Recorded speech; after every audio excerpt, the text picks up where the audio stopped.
গরম দুঃখিনী মানা আদায় মালিক ঘরের ভিতরে যে সম্পদ ছিল মা নামক ওই সম্পদটা জানি কার জানি নাই, বাবা নামক ওই বৃক্ষটা জানি কার জানি, দিন যাবৎ বাবাকে বাবা বলে ডাকতে পারে না, কে জানি দীর্ঘদিন যাবৎ মাকে মা বলে ডাকতে পারে না রে মালিক। ওই গরম দুঃখিনী মা মালিক, মা তো এমন মা শীতের করে দিয়েছি, মা আমাকে বুকে নিয়া ওই ভিজা জায়গায় নিজে শুয়েছে, আর তারপরে যখন সেই জায়গায় পেশাব করে দিয়েছি আর ঘুমায় না,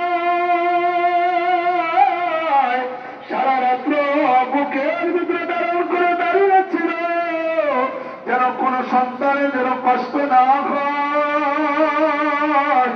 আল্লাহ জানি না কার জানি জনম দুঃখিনী মা নেই,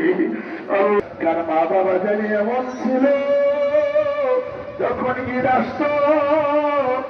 আল্লাহ নিজে একটা কাপড় পরতে পারতো না,